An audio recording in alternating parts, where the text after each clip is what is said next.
সকলকে নমস্কার জানিয়ে আমি আমার প্রদীপিসির বর্মি বাক্সের গল্প পাঠ শুরু করছি। তখন আমার ভারী রাগ হলো।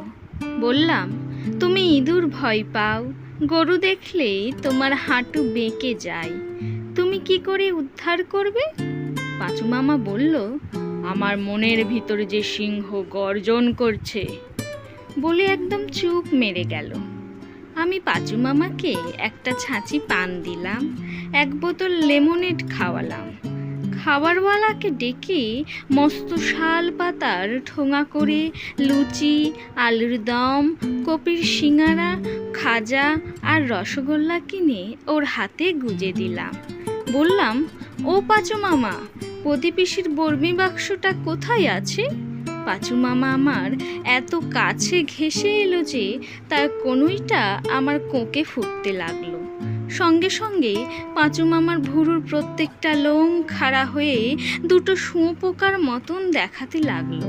ওর মাথাটা ঝুলে আমার এত কাছে এসে গেল যে ওই শুঁয়োপোকার সুড়সুড়ি আমার কপালে লাগলো।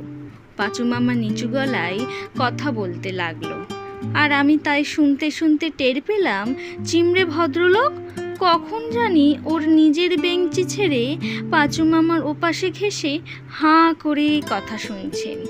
তার চোখ দুটো গোল গোল হয়ে গেছে, আর গলার মধ্যিখানে একটা গুটলি মতন ওঠানামা করছে।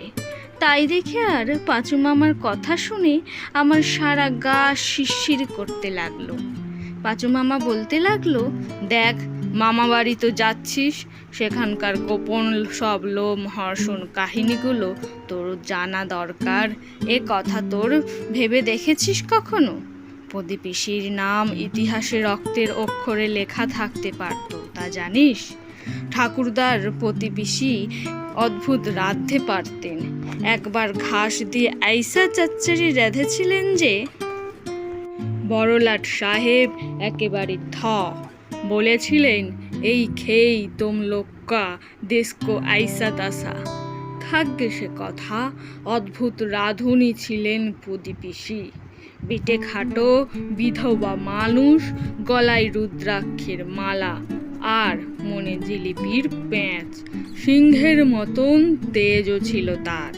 হাজার হোক, একদিক দিয়ে দেখতে গেলে আমি তারই বংশধর, বুঝলি?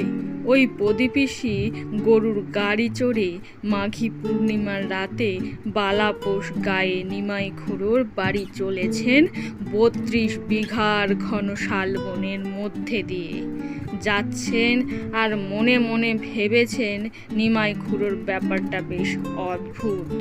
জঙ্গলে একা থাকেন, মেলা সাঙ্গ চেলা নিয়ে, কপালে চন্দন সিঁদুর দিয়ে চিত্তির করা, কথায় কথায় ভগবানের নাম। অথচ এদিকে মনে হয় দেদার টাকা দান টানও করেন। জিজ্ঞেস করলে বলেন সবই ভগবানের দয়া। এত লোক থাকতে ভগবান যে কেন ওকেই দয়া করতে যাবেন, সে কয়েকটা কথা। নমস্কার, আজকের এই পর্যন্তই। ভালো লাগলে অবশ্যই লাইক এবং সাবস্ক্রাইব করুন। নমস্কার।